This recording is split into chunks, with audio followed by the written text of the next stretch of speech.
Okay, this is test number 2. All right, and this one, I am not using that ring light because it messes up your eyes, you know? So, okay, this might be a good setup to do, some discussions.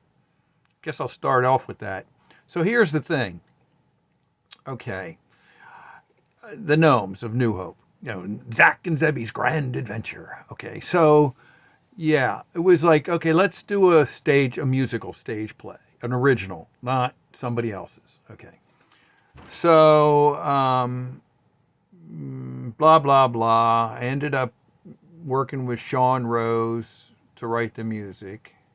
I already had the storyline developed before we started working on that, and I had a lot of lyrics already, and I continued working on lyrics as we started learning about the music programs that we're using.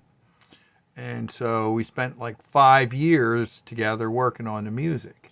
Now, that means that we did, like, I have 70 numbers.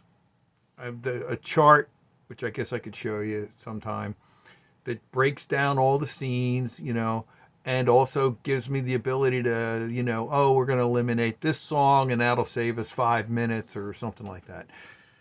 So this is all for production breakdown, analysis stuff. Now, so the libretto was written and being refined as we were working on the music at the same time. So the libretto got finished, and I decided we needed to illustrate some of the libretto. So the artists who became involved, we could have, images for set design and stuff like that. This has to be shifted a little bit up.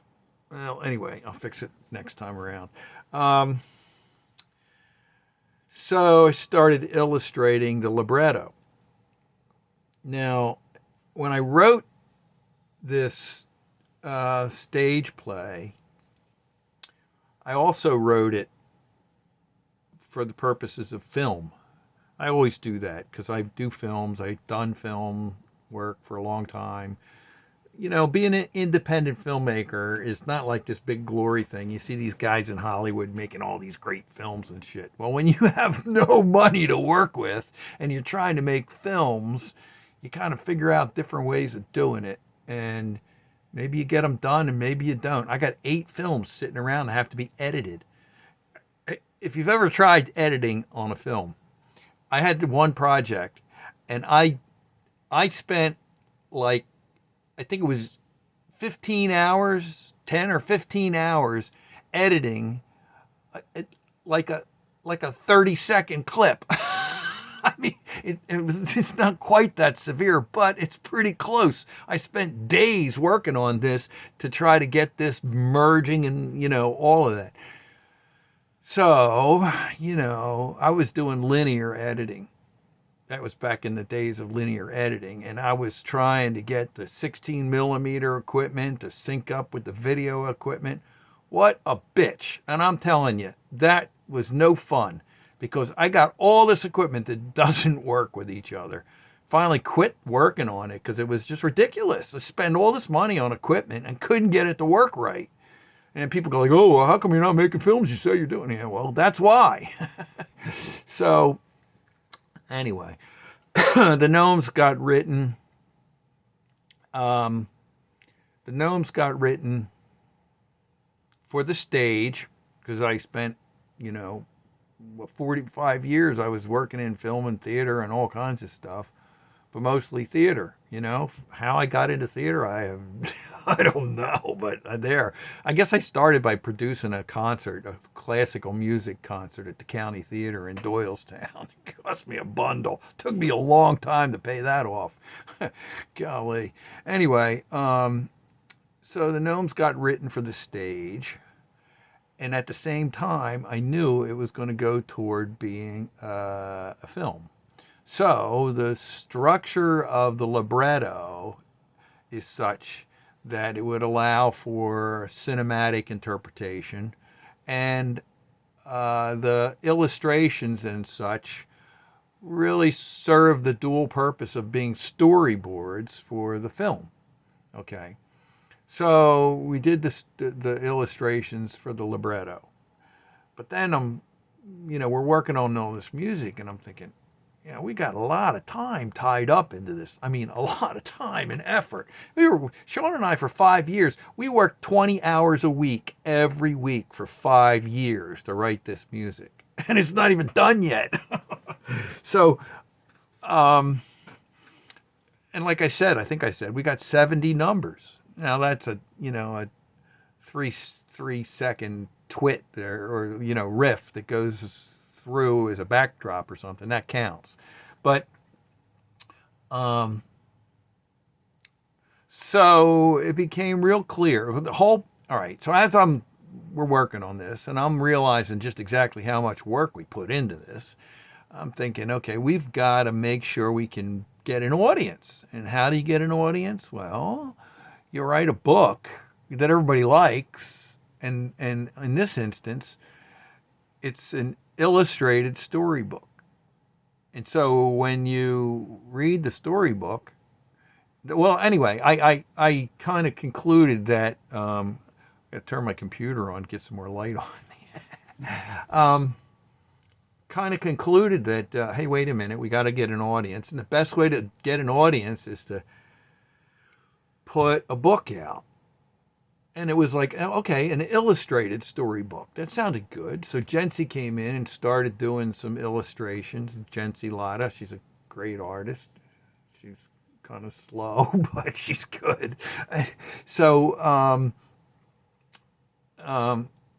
don't get me wrong, I love Jency. She does a great job, okay? It's like, I need to get this thing done. I started working on this in 1996. It's now 2023. I mean, my hair was not gray when I started. My beard was definitely dark. Anyway, so then it was like, okay, in order to do some of the libretto elements, I had to have backstory. Because we're going along and I'm writing lyrics and the characters are doing certain things, and we're saying, or I'm saying, well, why are they doing that? I mean, if you don't know why a character is doing something, I mean, there's a certain amount of mystery. But at some point in time, there needs to be justification for the character's behaviors. And that justification comes in large part from their background and their history. So I had to write a story. I had to write some stories that were relative to events that were occurring, because we had to know why these events are occurring and what they mean. So I wrote these backstories, which I've coined that the gnomic tales, because there's like 5 separate backstories that connect to this main story, Zach and Zebby's grand adventure. So okay, so I wrote those, but what happened was, along the way, in order to write those backstories, they really got written in a narrative format. Okay, because you don't just start writing a libretto or a script for a stage play. You have to kind of work out the story and then adjust the format for the stage or the film or whatever you're doing. So I ended up with all this backstory, the gnomic tales. So Jency came in to illustrate the libretto, just the libretto, and it was only supposed to be a few images of, Gnomeville, or what the gnomes look like, stuff like that. So, and along the way, after I realized that we had to have an ancillary market, publishing, books, after I realized we had to have books to build an audience, because what you want is, you want your audience to, what I wanted, okay, what I wanted is I wanted the audience to have some familiarity with the gnomes when they come into the theater to look at the stage and try to and get so excited. Here it is. It gets down to this. They get your audience who's developed by selling books, and they read the books, and then they get familiar with the characters. So then, you get excited about seeing how this painting, and they really are paintings, they're not just sketches or drawings, how they come alive on the stage, because it's the artwork that's suddenly becoming three-dimensional and alive. So, anyway, we started doing that, and I looked at it and I thought, you can't put an occasional painting in or drawing in. That's kind of like, oh, quick and dirty, get it done, put some drawings in and buy my books. That's not what it is, you know? So I made a decision that each page had to have an illustration. Now, one illustration could be composed of a half a dozen or 10 different drawings put together to make an illustration panel. So, okay, so here's what happened. The story started going. Okay, we were working on the music and the drawings, and I started working on the storybook. And I realized that, Sean and I were getting kind of burned out. We were working a long time on this, and I just said, okay, fine. So we took a break and stopped working on the music.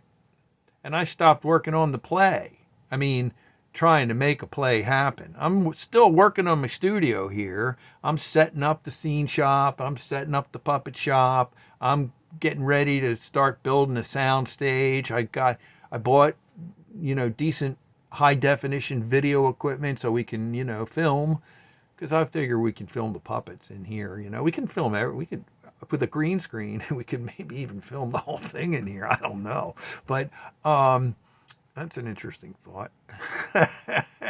Well, and I have lighting equipment. I've been doing theater since what? I was 20. I just turned 69. So before that, I was studying film when I was doing film when I was in high school, photography and film. Yeah, we used to try to make like movies of Star Trek with the models floating around. Anyway, so okay, so here's what happens.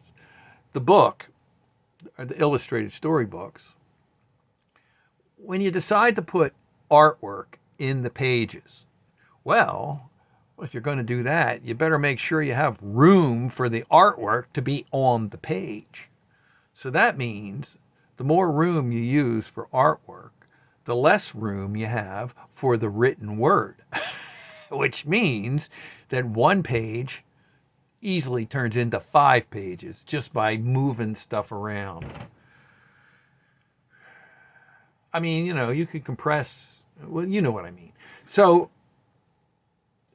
okay, bottom line is that the illustrated storybooks, and I say books because what was one storybook has turned into 7 books. 7 different illustrated storybooks in a collection. I'll put it in a box or whatever, box set. Okay. So here's the thing about the story. The story needs to just take its course. The characters tell the story. Oh, I got a call coming in. I'm going to ignore it. All right. So the story needs to take its course, which means the scenes have to be the right length for the stage kind of scenario.